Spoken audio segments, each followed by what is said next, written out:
Imagine toute la planète sous l'eau, pas une ville inondée, pas un littoral submergé.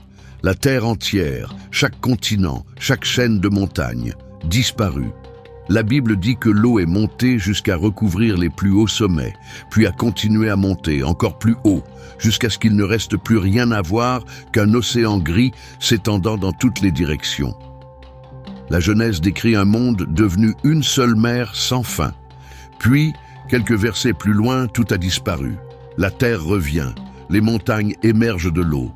Noé ouvre la porte, pose le pied sur la terre sèche, et le monde reprend simplement son cours. Mais arrête-toi là, parce que presque personne ne le fait. Si la planète entière était enfouie sous une eau plus haute que les montagnes, alors cela représente plus d'eau qu'il n'en existe dans tous les océans de la Terre aujourd'hui, plusieurs fois. Une quantité inimaginable. Un volume écrasant, de la taille d'une planète. L'eau ne disparaît pas comme ça. Elle ne peut pas s'évaporer dans le néant. Elle doit aller quelque part. Alors, où toute cette eau d'une planète noyée est-elle réellement allée? Où est-elle en ce moment? Est-elle encore ici? Et pourquoi est-ce la seule question sur le déluge que les livres illustrés, les sermons et presque tous les récits que tu as entendus évitent discrètement? La réponse se cache dans le texte lui-même, et elle est plus étrange et plus grande que « il a plu, puis tout a séché ». Entrons dans le vif du sujet.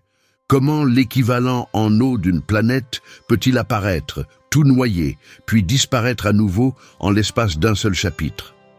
Pour commencer à répondre, il faut lire ce que le texte dit vraiment sur l'origine de l'eau, parce que quand on imagine le déluge, on imagine la pluie. 40 jours et 40 nuits de pluie. Et c'est bien là. Mais ce n'est que la moitié de ce que la Genèse décrit, et c'est la plus petite moitié. Le chapitre 7 de la Genèse, verset 11, donne la véritable image, et il nomme deux sources d'eau complètement différentes, pas une seule. Il dit que ce jour-là, toutes les sources du grand abîme jaillirent, et les écluses des cieux s'ouvrirent. Relisse bien. Deux choses se produisent en même temps. Quelque chose se brise en dessous, les sources du grand abîme, et quelque chose s'ouvre au-dessus, les écluses des cieux.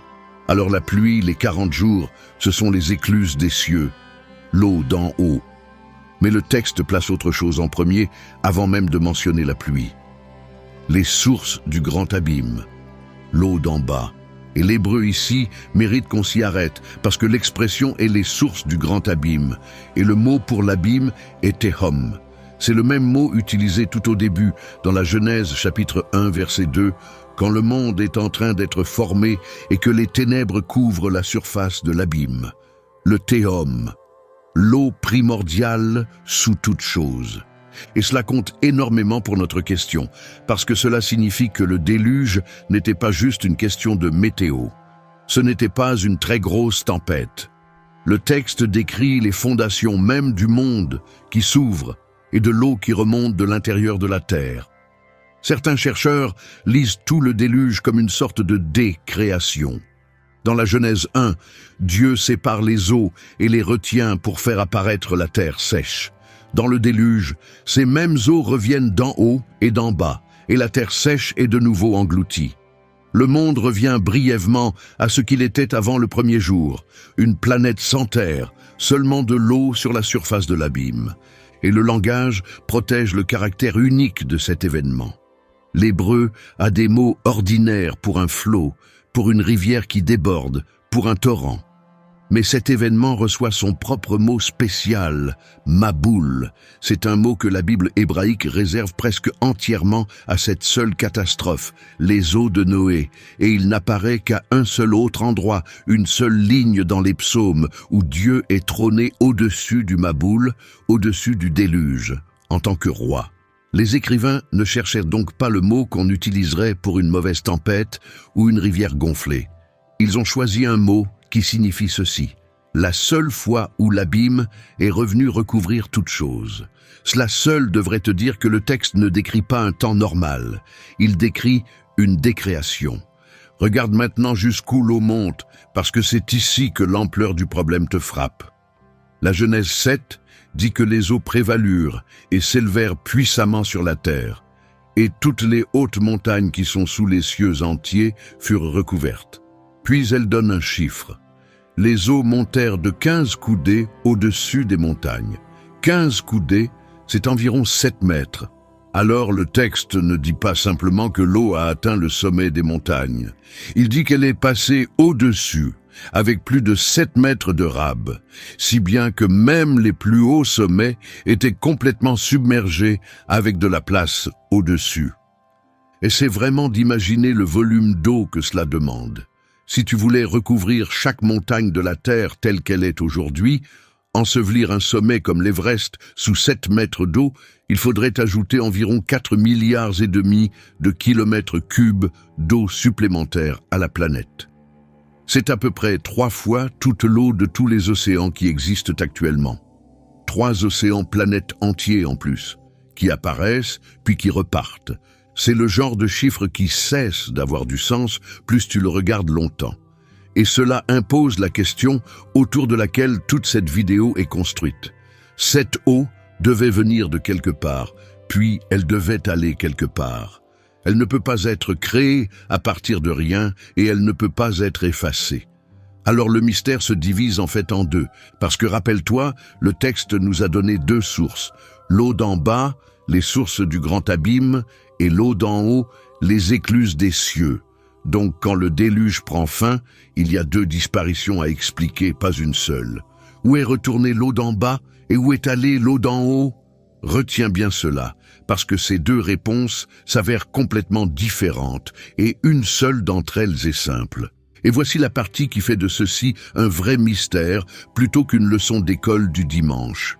Regarde comment le texte gère la fin, parce qu'il est étrangement précis sur la mécanique.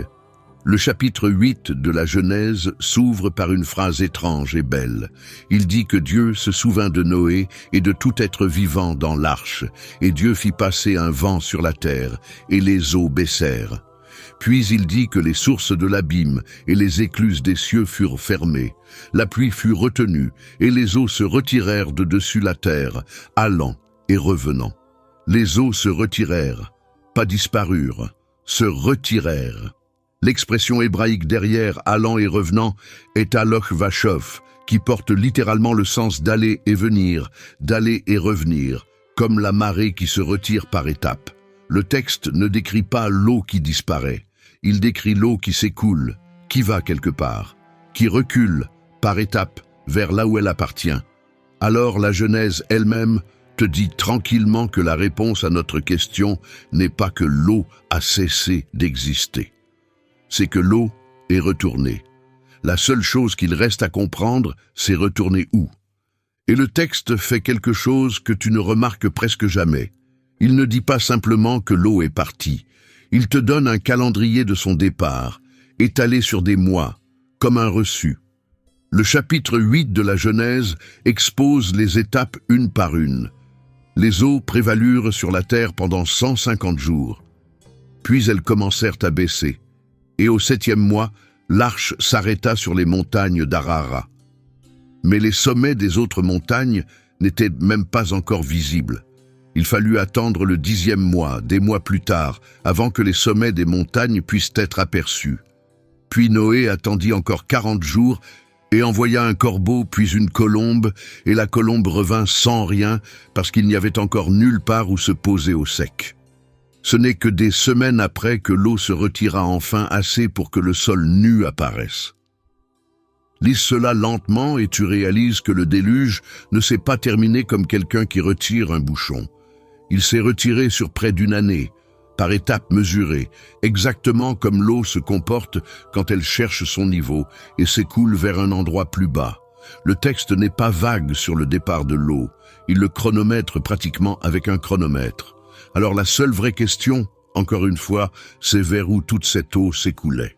Pour trouver vers où l'équivalent en eau d'une planète peut s'écouler, il faut commencer par la possibilité la plus étrange de toutes, que la plupart de cette eau n'est en fait jamais partie, qu'elle est encore là, en ce moment, tout autour de toi. Et une fois que tu verras où elle se cache, tu ne regarderas plus jamais une carte du monde de la même façon. Voici un fait qui semble inventé, mais qui ne l'est pas. Regarde la Terre depuis l'espace. ce n'est pas vraiment une planète verte, ni une planète brune. C'est une planète bleue. Environ 71% de la surface de cette planète est un océan, de l'eau.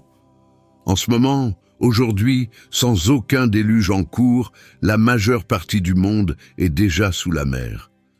Il se trouve simplement que nous vivons sur les parties qui dépassent, et on l'oublie, parce qu'on passe notre vie sur les parties sèches. Mais la terre sèche est la minorité. L'état par défaut de la surface de cette planète, c'est l'eau. Alors, quand la Bible dit que le monde entier était recouvert par la mer, elle décrit quelque chose qui est, d'une manière étrange, presque la condition naturelle de la Terre. La Terre est l'exception. La Terre est ce qui doit être maintenu hors de l'eau. Et ce simple changement de perspective est la première vraie clé du mystère. Parce qu'il y a une étape que presque personne ne franchit. On imagine que le déluge avait besoin d'une énorme livraison d'eau venue de l'extérieur, un seau cosmique déversé sur une terre normale et sèche. Mais et si la Terre n'avait pas la forme qu'elle a aujourd'hui? Et si les montagnes avaient été plus basses et les bassins océaniques moins profonds? Réfléchis à ce que cela signifierait. Tu n'aurais pas besoin d'importer 3 océans supplémentaires depuis l'espace. Il te faudrait seulement que l'eau que tu as déjà s'étale sur une surface plus plate. Et ce n'est pas juste une belle idée, c'est mesurable. Des scientifiques ont fait le calcul. Si tu prenais la Terre telle qu'elle est aujourd'hui, avec toute son eau, et que tu lissais complètement toute la surface, en aplatissant chaque montagne, en comblant chaque fosse océanique, pour que la planète soit une boule parfaitement lisse, l'eau que nous avons déjà recouvrirait le globe entier. Pas dans une flaque, à une profondeur d'environ 2,5 km. C'est plus de 2 km d'eau, partout, sur toute la planète. Reste là-dessus une seconde parce que cela reformule complètement la question. Il y a déjà assez d'eau sur Terre, aujourd'hui, pour noyer la planète entière sous plus de 2 km d'océan. La seule raison pour laquelle tu n'es pas sous l'eau en ce moment, c'est que les montagnes dépassent et que les bassins océaniques sont assez profonds pour retenir l'eau. L'eau ne manque pas. L'eau n'a jamais été le problème. La forme du sol est la seule chose qui garde ta tête au-dessus. Et il y a une façon de vraiment voir la quantité d'eau dont on parle, d'un seul coup. Les scientifiques rassemblent parfois chaque goutte d'eau sur Terre en un seul calcul. Chaque océan, chaque mer, chaque lac et rivière, toute la glace, toute l'eau souterraine, toute l'humidité dans l'air, et ils l'imaginent collectée en une seule boule flottant à côté de la planète. Et voici la surprise. Cette boule est plus petite que tu ne le penserais, seulement quelques centaines de kilomètres de large, parce que les océans sont larges, mais étonnamment fins. Un simple film d'eau sur un énorme rocher. Et pourtant, cela reste un volume presque inimaginable, bien plus d'1 milliard de kilomètres cubes d'eau. C'est l'eau en jeu, c'est tout ce avec quoi le déluge devait travailler. Et rien n'est parti. Chaque goutte de cette sphère est encore ici, dans les bassins, imbibée dans le sol ou gelée dans la glace. Alors maintenant, la question du déluge s'inverse complètement. Le mystère n'a jamais vraiment été où trouver autant d'eau. L'eau est juste ici. Le vrai mystère devient comment le sol a-t-il changé de forme? Comment les montagnes se sont-elles abaissées assez pour que l'eau les recouvre, puis se sont-elles élevées à nouveau pour tout drainer? Et c'est ici que tu trouves l'un des passages les plus négligés de toute la Bible, un passage qui répond directement à cette question, en poésie, et que presque personne ne relie au déluge. Le psaume 104 est un chant sur la création. Et en son milieu, au verset 6 à 9, il dit quelque chose qui se lit comme un ralenti de ce que nous nous demandons. Écoute ça. Il dit de la terre, « Tu l'avais recouverte de l'abîme comme d'un vêtement. Les eaux se tenaient au-dessus des montagnes. À ta menace, elles s'enfuirent. Au bruit de ton tonnerre, elles prirent la fuite. Les montagnes s'élevèrent, les vallées s'abaissèrent, jusqu'au lieu que tu leur avais fixé. Tu as posé une limite qu'elles ne franchiront pas, afin qu'elles ne reviennent plus couvrir la terre. » Lis ce qui vient d'être décrit. Les eaux se tenaient au-dessus des montagnes. C'est le déluge, à son sommet, le monde entier submergé. Puis, à la menace de Dieu, les eaux s'enfuient. Et comment s'enfuient-elles? Les montagnes s'élevèrent et les vallées s'abaissèrent. La terre elle-même bouge. Les montagnes montent, les bassins descendent. Et l'eau se déverse de la terre qui monte dans les vallées qui s'enfoncent, dans les bassins océaniques qui s'approfondissent et s'y retrouvent enfermés. Puis la dernière ligne. Tu as posé une limite qu'elles ne franchiront pas, afin qu'elles ne reviennent plus couvrir la terre. Afin qu'elles ne reviennent plus couvrir la terre. C'est une ligne du déluge. C'est Dieu qui promet que l'eau ne fera plus jamais ce qu'elle vient de faire. C'est la même promesse faite à Noé dans la Genèse 9, dans un langage différent, chanté en poésie. Beaucoup de chercheurs lisent le psaume 104, versets 6 à 9, comme une description poétique du déluge qui se retire, ou du même acte créateur qui a d'abord dompté les eaux. Et il te donne un mécanisme en mots simples. L'eau a baissé parce que le sol a monté. Les montagnes se sont élevées, les vallées se sont abaissées, et la mer s'est écoulée de la terre dans les endroits profonds préparés pour elle, et une limite fut posée pour qu'elle ne puisse jamais remonter. Or cette expression, les montagnes se sont élevées et les vallées se sont abaissées, n'est pas seulement poétique. Elle a un vrai nom en géologie, et la chose réelle se produit vraiment. Cela s'appelle l'isostasie. L'idée est simple. La croûte dure de la terre ne repose pas sur un sol solide. Elle flotte sur la roche chaude et lentement coulante du manteau qui se trouve en dessous, comme un radeau flotte sur l'eau. Et comme tout ce qui flotte, elle monte plus haut ou s'enfonce plus bas selon la charge qu'elle porte. Empile un poids énorme sur une plaque de croûte, 1 kilomètre de glace ou 1 kilomètre d'eau, et cette section s'enfonce lentement. Enlève le poids et elle remonte lentement. Les géologues observent cela en ce moment. Certaines parties de la Scandinavie et du Canada s'élèvent encore aujourd'hui, de plusieurs centimètres par décennie, rebondissant après le poids des glaciers de l'ère glaciaire qui ont fondu il y a des milliers d'années. Alors, l'image que peint le psaume 104, des bassins qui s'enfoncent sous le poids de l'eau et de la terre qui s'élèvent à mesure que la charge disparaît, décrit quelque chose que la terre fait réellement, lentement, dans le monde ordinaire. La question de savoir si cela pourrait un jour se produire rapidement est le vrai débat. Mais le mécanisme lui-même n'est pas inventé. Et ces endroits profonds sont réels, et ils sont plus profonds que presque personne ne l'imagine. Au large de la côte du Pacifique, il y a une balafre dans le fond de l'océan appelée la fosse des Mariannes, et à son point le plus bas, elle plonge à près de 11 kilomètres de profondeur.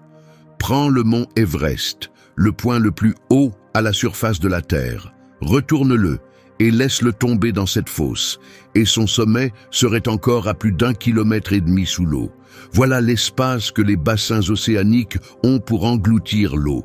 La terre sèche sur laquelle nous vivons est une fine croûte qui chevauche des fosses assez profondes pour cacher les plus hautes montagnes de la planète, avec de la place en plus.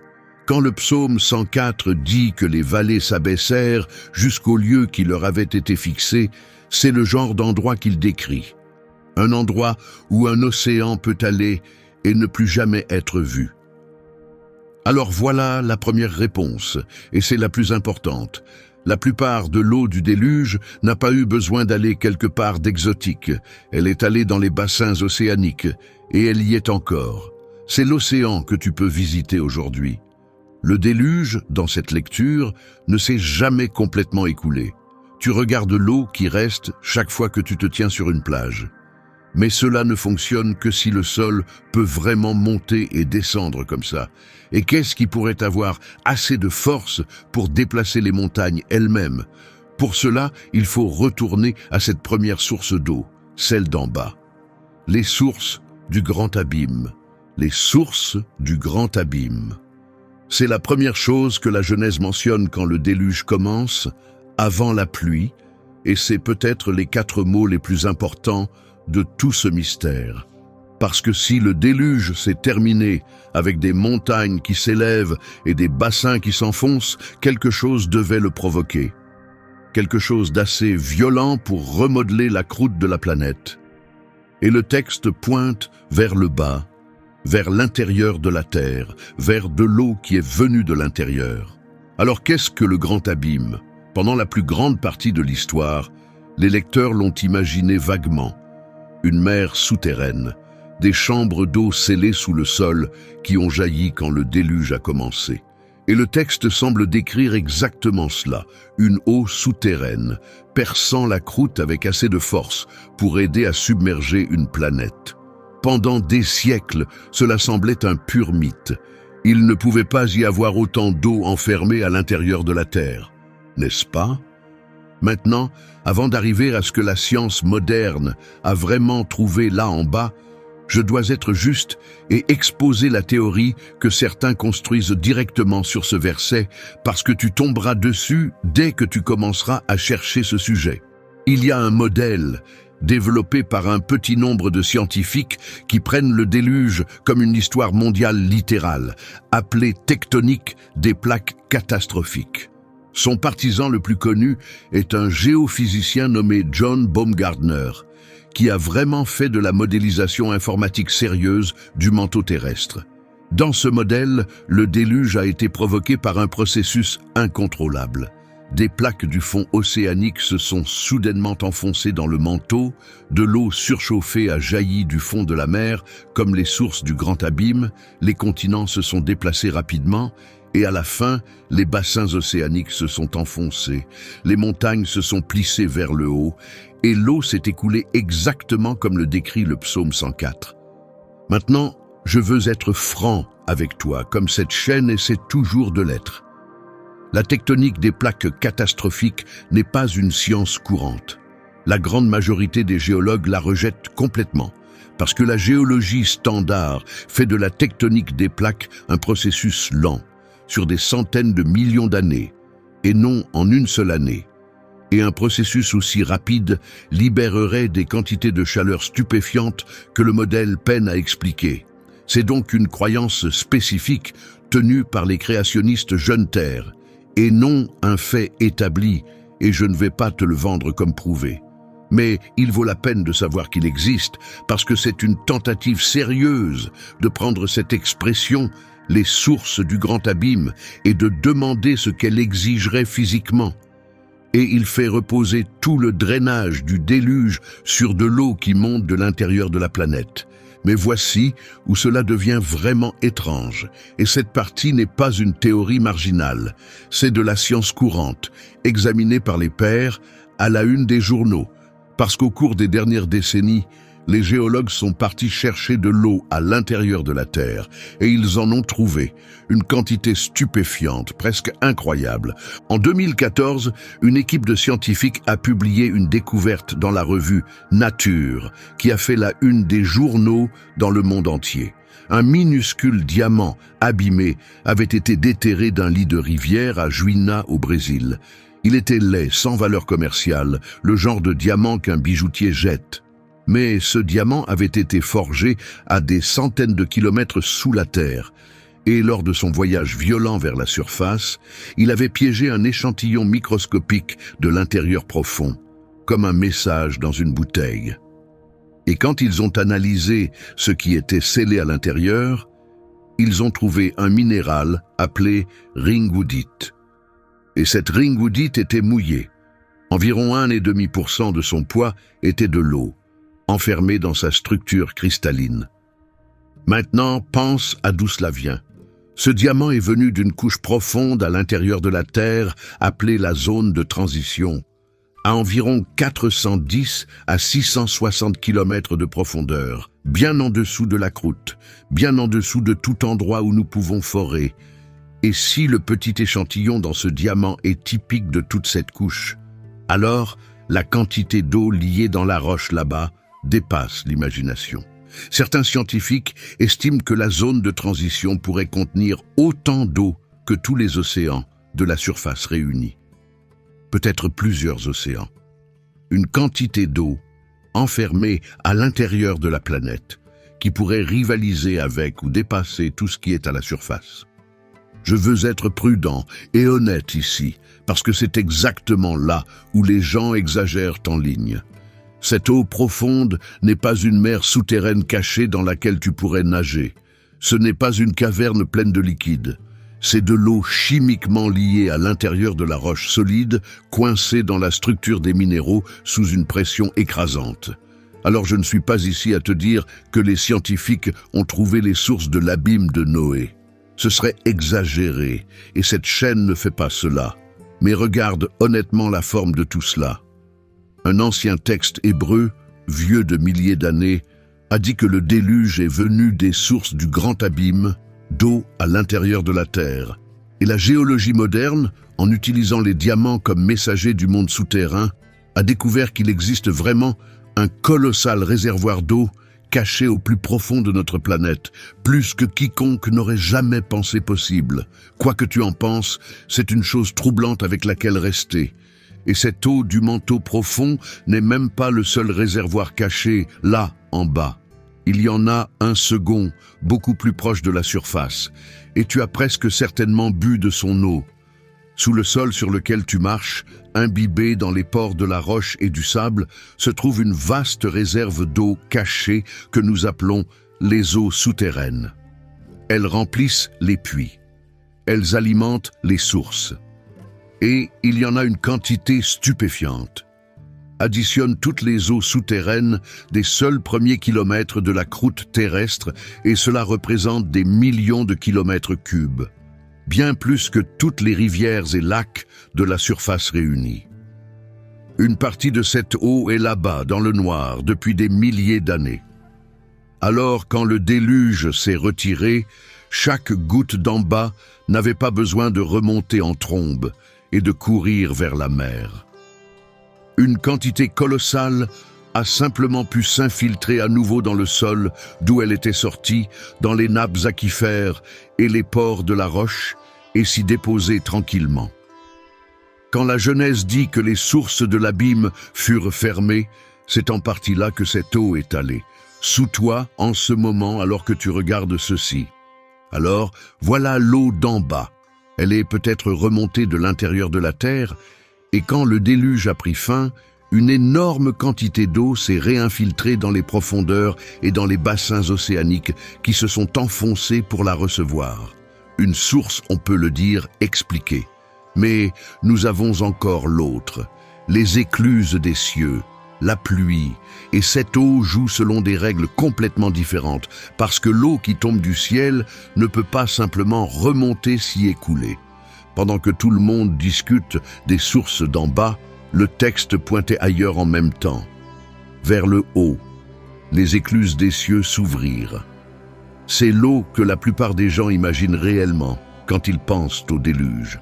La pluie, 40 jours et 40 nuits de pluie, tombant sans s'arrêter. Et voici le problème que cette source nous crée, parce qu'elle ne se comporte pas du tout comme l'eau d'en bas. Réfléchis. L'eau qui est venue de l'intérieur de la terre peut redescendre à l'intérieur de la terre. C'est une boucle, elle peut se refermer, mais l'eau qui est tombée du ciel sous forme de pluie ne peut pas ne pas tomber. Elle ne peut pas remonter à travers les nuages et être réabsorbée dans les cieux. Une fois que cette eau est en bas, elle est en bas, elle doit rester en surface. Alors chaque goutte qui est passée par les écluses des cieux devait aller dans le seul endroit qui pouvait la contenir. L'océan. Cette pluie n'a pas disparu. Elle est devenue une partie de la mer, et elle est encore dans la mer aujourd'hui. Petite pause ici parce que nous sommes au cœur du sujet maintenant. Si tu es le genre de personne qui préfère savoir ce que le texte dit réellement et ce que la science a réellement trouvé, plutôt que de répéter la version aplatie des livres illustrés, abonne-toi. C'est tout le but de cette chaîne. Chaque semaine, je prends une histoire que les gens sont sûrs de déjà comprendre, et nous retournons aux mots originaux, aux sources les plus anciennes, et aux preuves réelles pour découvrir ce qui s'y trouve vraiment. Cela aide honnêtement ces lectures plus profondes à toucher des gens qui n'ont entendu que la version superficielle. Bien. Mais cela soulève une question bien plus difficile. D'où venait autant de pluie au départ ? Un ciel normal ne contient pas assez d'eau pour inonder le monde. Si tu pressais chaque goutte d'humidité de toute l'atmosphère en ce moment, tous les nuages, toute l'humidité sur la planète entière, tu obtiendrais peut-être 2 ou 3 centimètres de pluie sur la surface, loin d'être 40 jours de déluge planétaire. Alors, le ciel d'avant le déluge, si cela s'est produit, devait contenir de l'eau à une échelle que notre ciel ne fait tout simplement pas. Et cela a mené à l'une des théories les plus célèbres de toute cette discussion, et je dois la signaler avec soin, parce qu'elle se situe à la frontière entre ce que le texte dit et ce que les gens ont construit dessus. Elle s'appelle la théorie du dôme de vapeur. Retourne à la Genèse 1, où Dieu sépare les eaux d'en bas des eaux d'en haut, avec quelque chose que le texte appelle le rakia, l'étendue ou le firmament, entre les deux. Certains lecteurs ont pris cette expression, les eaux d'en haut, et l'ont développée. Ils ont imaginé la terre d'avant le déluge, enveloppée dans un vaste dôme de vapeur d'eau, un monde chaud et brumeux comme une serre, arrosé non par la pluie, mais par une brume qui montait du sol. Puis, au moment du déluge, ce dôme s'est effondré.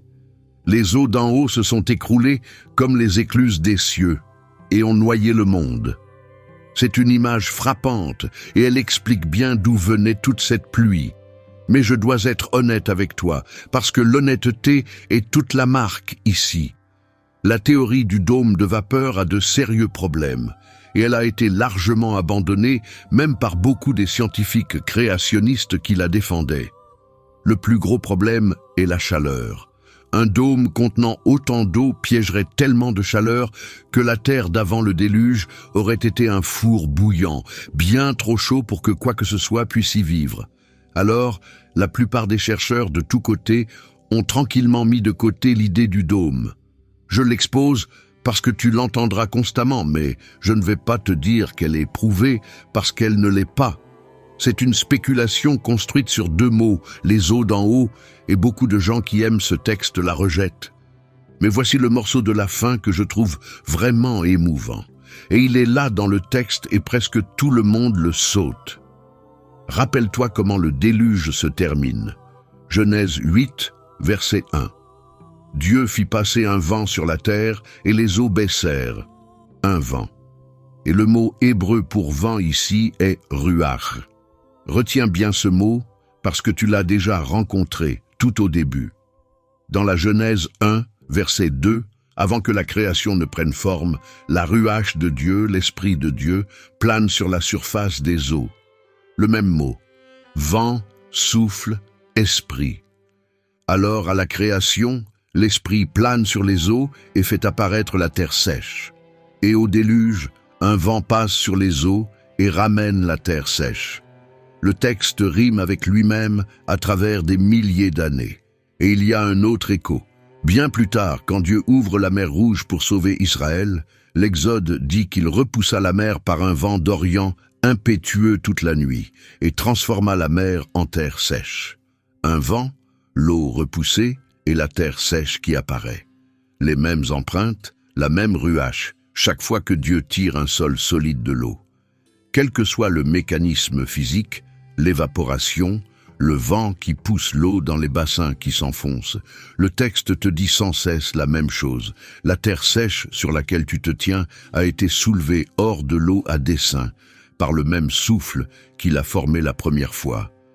Et il y a un dernier endroit où cette eau est allée, et c'est celui que les gens oublient complètement. Toute l'eau n'est pas restée liquide. Regarde la planète aujourd'hui, et une énorme part de l'eau du monde n'est pas du tout dans l'océan. Elle est gelée. Les calottes glaciaires de l'Antarctique et du Groenland, à elles seules, contiennent tellement d'eau que si elles fondaient, le niveau mondial de la mer monterait d'environ 60 mètres, engloutissant les côtes partout. C'est l'équivalent d'un océan d'eau, retiré de la mer et enfermé sous forme solide aux pôles et sur les hautes montagnes. Alors, une partie de l'eau du déluge, quelle que soit la lecture, n'est jamais revenue sous forme de vague. Elle est revenue sous forme de glace, et elle y est encore. Et certains qui prennent le déluge comme une histoire réelle soutiennent que le contre-coup est exactement ce qui a construit cette glace. Leur modèle fonctionne comme ceci. Le déluge a laissé les océans anormalement chauds, pompant de l'humidité dans le ciel, tandis que les cendres volcaniques de tout ce bouleversement ont ombragé la terre et l'ont refroidi. Et le résultat a été une seule ère glaciaire brutale qui a empilé les calottes polaires en des siècles plutôt qu'en les lentes ères de la chronologie standard. Je dois le signaler clairement, parce que c'est une reconstruction créationniste spécifique, et la géologie courante date plutôt les ères glaciaires, en de longs cycles lents et répétés provoqués par l'orbite de la Terre. Mais les deux côtés s'accordent sur le fait simple qui compte pour nous. Une vaste portion de l'eau de la planète n'est pas du tout dans la mer. Elle est retenue dans la glace, tenue hors de l'océan, faisant partie de la même eau manquante que nous poursuivons depuis le début. Alors, entre les deux sources, nous avons la forme d'une réponse. L'eau d'en bas a reflué dans les profondeurs et dans les bassins océaniques qui s'enfonçaient. L'eau d'en haut est restée sous forme d'océan, repoussée et maintenue en bas par le vent et la terre qui montaient. Presque toutes, encore ici. Mais il y a une manière complètement différente de répondre à toute cette question. Une que beaucoup de chercheurs sérieux et croyants préfèrent, en fait. Et elle fait disparaître entièrement le problème de l'eau manquante, parce qu'elle dit que l'eau n'a jamais couvert le globe entier au départ. Tout ce que nous avons dit jusqu'à présent suppose que le déluge a couvert la planète entière, littéralement, chaque continent, d'un pôle à l'autre. Mais il y a une question cachée sous la traduction française qui change tout le problème. Et cela tient à un seul mot hébreu, Eretz. Quand la Genèse dit que les eaux ont couvert toute la terre, le mot traduit par terre est Eretz. Et Eretz porte une gamme de sens que la plupart des lecteurs français ne voient jamais. Il ne signifie pas seulement la planète. En fait, la plupart du temps dans la Bible hébraïque, il signifie quelque chose de plus petit. Il signifie le pays, une région, un territoire, le sol sous tes pieds. C'est le même mot utilisé quand Dieu dit à Abraham de quitter son Eretz, son pays. C'est le mot pour le pays d'Égypte, l'Eretz d'Égypte. Alors quand le récit du déluge dit que l'eau a couvert tout l'Eretz, le traducteur honnête doit demander toute la planète ou tout le pays, c'est-à-dire tout le pays en vue, toute la région, le monde entier tel que Noé et ses voisins le connaissaient. C'est pourquoi beaucoup de chercheurs, y compris beaucoup qui font profondément confiance à la Bible, lisent le déluge comme une immense catastrophe régionale, plutôt que comme une couverture littérale du globe entier. Et tu peux voir pourquoi cette lecture est attirante, parce qu'elle fait disparaître notre mystère. Si le déluge a été une inondation catastrophique de la vaste plaine mésopotamienne, l'un des bassins fluviaux les plus plats et les plus sujets aux inondations sur Terre, alors pour les gens qui y vivaient, le monde entier aurait été de l'eau jusqu'à l'horizon, chaque montagne qu'ils pouvaient voir, disparue, et quand cela a pris fin, l'eau s'est simplement écoulée dans les rivières jusqu'au golfe Persique, retournant à la mer d'où elle venait. Pas d'océan planétaire manquant. Pas besoin de déplacer des montagnes. L'eau est revenue exactement là où l'eau d'inondation régionale revient toujours, en bas, vers l'océan. Le texte laisse même de la place à cette lecture. Quand il dit que l'eau a couvert toutes les hautes collines sous le ciel entier, cette expression « sous le ciel entier » est exactement la façon dont les anciens décrivaient tout ce qu'ils pouvaient voir d'horizon à horizon. Nous parlons encore de cette façon. Nous disons que le soleil se lève et se couche, même si nous savons que la terre tourne. Les anciens écrivains décrivaient le monde tel qu'il apparaissait à un humain qui s'y tenait, en regardant autour. Alors la terre entière sous le ciel pourrait vraiment signifier le monde entier de l'observateur, tout le pays connu, plutôt qu'une vue satellite du globe. Mais avant de te décider pour la réponse régionale, regarde ce que l'autre côté fait avec les mêmes mots. La lecture globale a aussi une vraie force, et je dois être juste, parce que des gens croyants se rangent des deux côtés. Le langage dans la Genèse est catégorique et empilé. Toutes les hautes montagnes sous les cieux couvertes, chaque être vivant mort, les eaux prévalant pendant 150 jours. comme si l'écrivain s'efforçait de dire que ce n'était pas un déluge normal, c'était tout. Et la promesse de ne plus jamais inonder la Terre est plus difficile à comprendre si c'était seulement régional. Alors, le débat est réel, et il est vivant. Et je ne vais pas prétendre qu'un côté a simplement gagné. Mais dans quelque sens que tu penches, remarque ce qui vient d'arriver à notre mystère. Dans la lecture régionale, l'eau n'est jamais allée nulle part d'étrange. Elle est retournée à la mer. Dans la lecture globale, l'eau s'est écoulée dans les profondeurs et dans les bassins qui s'enfonçaient et est devenue les océans que nous avons encore. Dans les deux cas, la réponse est la même au fond. L'eau est descendue et elle est retournée, et la majeure partie est encore ici. L'idée du livre illustré, qu'une planète entière d'eau a simplement séché dans le néant, est la seule lecture que personne ne défend réellement. Et il y a quelque chose qui vaut la peine d'être remarqué sur la façon dont le reste du monde ancien s'est souvenu de cela. Parce que le déluge n'est pas seulement une histoire hébraïque. Des cultures partout sur la planète ont conservé leur propre récit d'un déluge qui a noyé le monde. Et ce qui me fascine, c'est que tant d'entre elles s'intéressent tout autant à l'endroit où l'eau est allée qu'au déluge lui-même.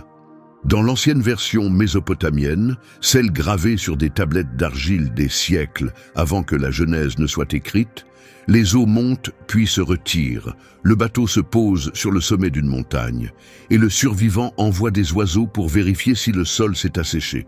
Le retrait fait partie de l'histoire.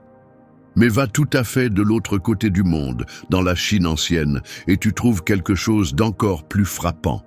La tradition chinoise se souvient d'un grand déluge qui a couvert la terre pendant des générations, et son héros central n'est pas l'homme qui a survécu à l'eau, c'est l'homme qui s'en est débarrassé. Son nom est Yu, dont on se souvient comme de Yu le Grand, et la légende dit qu'il a passé 13 ans à maîtriser le déluge, non pas en construisant un bateau, mais en creusant des canaux et en draguant les rivières pour drainer l'eau de la terre et la guider jusqu'à la mer. Toute une civilisation a construit son histoire fondatrice non pas autour de l'évasion du déluge, mais autour de son drainage. Deux cultures aux extrémités opposées de la Terre, toutes deux fixées sur la même question que cette vidéo pose. Où va toute cette eau et comment récupérer la Terre ? Et il y a une autre pièce de preuve physique que je dois mettre sur la table, parce que c'est la chose que les croyants au déluge indiquent en premier, et c'est vraiment étrange dès que tu l'apprends.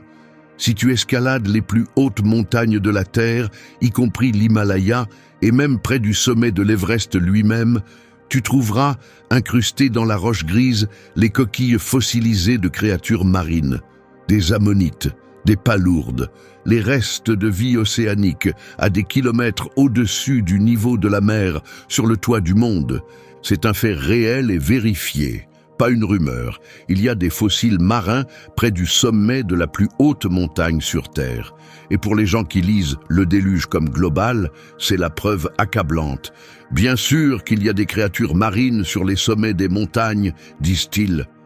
Le monde entier était sous l'eau, et les montagnes se sont soulevées après, portant le fond de la mer et tout ce qui y était enterré haut dans le ciel, exactement comme le psaume 104 l'a dit. Les montagnes se sont élevées. Maintenant, la géologie courante explique les mêmes fossiles d'une manière différente. Elle dit que ces couches de roches étaient vraiment un ancien fond marin, le fond d'un océan disparu appelé la Thétis, et que la collision au ralenti de l'Inde, qui percute l'Asie sur des dizaines de millions d'années, a plissé ce fond marin vers le haut pour former l'Himalaya. Les mêmes fossiles, les mêmes montagnes et deux chronologies très différentes. Mais les deux lectures s'accordent sur la seule chose qui compte pour notre question.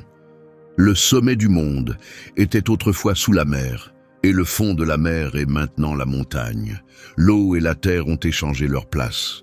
Ce qui nous amène à la réponse la plus profonde de toutes. Pas la géologie, pas les théories. La réponse que le texte lui-même donne quand il cesse d'expliquer comment et commence à te dire pourquoi l'eau ne peut jamais revenir.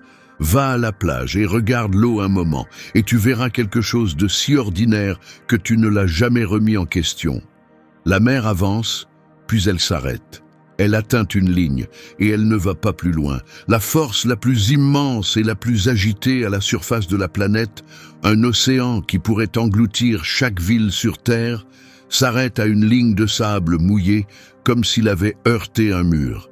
Pourquoi? Qu'est-ce qui la retient? La Bible a une réponse à cela, et une fois que tu as suivi tout ce mystère jusqu'au bout, elle atterrit avec un vrai poids. Va au livre de Job, chapitre 38, l'un des passages les plus anciens de toute l'Écriture. Dieu parle, et il décrit comment il a enfermé la mer. Il dit qu'il a établi des barres et des portes pour elle, et a dit « Tu iras jusque-là, et pas plus loin. Ici tes flots orgueilleux s'arrêteront. » Des barres et des portes. Pour l'océan, une limite posée sur l'eau par commandement, et c'est exactement la même idée que nous avons déjà trouvée dans le psaume 104. Tu as posé une limite qu'elles ne franchiront pas, afin qu'elles ne reviennent plus couvrir la terre. Et c'est la même promesse que Dieu fait à Noé après le déluge dans la Genèse 9, scellée par l'arc-en-ciel. Jamais plus les eaux ne deviendront un déluge pour détruire toute vie. Plus jamais. 3 passages différents, la Genèse, Job et les psaumes, tournant tous autour de la même affirmation tranquille. Ces passages donnent une raison pour laquelle l'eau ne couvre pas le monde en ce moment. Le texte dit que la mer est sous des ordres. Elle est retenue derrière une limite à dessein. Alors mets tout ensemble, parce que maintenant les pièces s'emboîtent. L'eau du déluge n'a pas disparu. Ce n'est jamais ce que le texte a dit. Il a dit que l'eau est retournée, allant et revenant comme une marée. Et où elle est retournée est la réponse que nous avons continué à trouver, encore et encore, de toutes les directions. Elle est descendue, dans les profondeurs d'où elle est peut-être venue, dans les bassins océaniques qui se sont enfoncés pour la recevoir, dans les 71% de cette planète qui sont encore, en ce moment, couverts par la même eau. Tu n'as pas à te demander où sont allées les eaux du déluge. Tu peux aller te tenir devant elles. On les appelle l'océan. Et cela reformule toute l'histoire que tu pensais connaître. Nous avons commencé en demandant où toute cette eau avait disparu, comme s'il s'agissait d'une erreur comptable cosmique que la Bible avait oublié d'expliquer. Mais l'eau n'a pas disparu. Elle est toujours ici. Chaque océan, chaque mer, plus d'eau enfermée profondément dans la roche sous tes pieds que quiconque ne l'avait imaginé il y a un siècle. Le déluge n'a pas retiré l'eau du monde. Il a simplement, pendant une année terrible, laissé l'eau aller là où elle voulait toujours aller, par-dessus tout. Puis la même main qui a créé la terre sèche la première fois l'a créée à nouveau et a tracé une ligne et a dit à la mer où s'arrêter. Ce qui signifie que chaque côte sur terre est, d'une manière étrange, un monument. Chaque plage est le bord de cette limite. L'eau est toujours là, toujours immense, toujours capable de tout ce que la Genèse a décrit. Et la seule chose entre elle et le monde est une ligne qui, selon le texte, a été tracée à dessein et promise, et qui a tenu depuis. Ce qui nous ramène au point de départ. Nous avons commencé par une question qui semble avoir une réponse facile, et qui ne l'a pas. Si la terre entière était couverte d'eau, plus haute que les montagnes, où est allée toute cette eau? Et la version que la plupart des gens portent est qu'il a plu un moment, puis que d'une manière ou d'une autre, tout a séché, et le monde est revenu à la normale, comme si une planète entière d'eau pouvait simplement s'évaporer dans le néant. Mais quand nous avons lu les mots lentement, la vraie réponse s'est révélée plus grande et plus étrange. Le texte n'a jamais dit que l'eau avait disparu. Il a dit que l'eau est retournée. Elle s'est écoulée. Elle est redescendue dans les profondeurs d'où elle venait, dans les bassins océaniques qui se sont enfoncés pour la recevoir, retenue par une terre qui s'élevait et poussée par le même vent qui a d'abord tiré le sol sec de la mer. Certains lisent ce déluge comme celui du globe entier, d'autres comme celui d'une vaste région, mais les deux arrivent au même endroit. L'eau n'est pas partie. C'est l'océan que tu peux visiter demain. C'est l'eau cachée dans la roche à des kilomètres sous toi. C'est la mer qui s'arrête, chaque jour, à une ligne qu'elle n'a pas le droit de franchir. C'est toute la raison pour laquelle cette chaîne existe. Pour rouvrir le livre et lire ce qui est vraiment sur la page, même quand la vérité s'avère plus étrange, ou plus profonde, ou plus grande que la version qu'on nous a donnée. Alors voici la question qui vaut la peine qu'on s'y arrête. Si l'eau est encore ici, toute, encore immense, encore retenue seulement par une limite et une promesse, alors le déluge n'a jamais vraiment été une histoire d'eau qui s'en va. C'était une histoire d'une ligne qui tient. Et cela te fait te demander ce qui d'autre est retenu, juste hors de vue. Si cela a changé la façon dont tu vois ne serait-ce qu'une seule histoire, abonne-toi, parce qu'ensuite nous restons ici au bord du déluge et posons la question autour de laquelle celle-ci n'a cessé de tourner. L'arche est venue se poser sur les montagnes d'Ararat. Alors qu'est-il advenu d'elle? Et quelque chose pourrait-il encore être là-haut? Et la vidéo à l'écran en ce moment décortique le monde qui s'est noyé au départ. Vas-y et clique dessus. Je pense que tu voudras savoir ce qu'il y avait vraiment là-dessous, sous toute cette eau.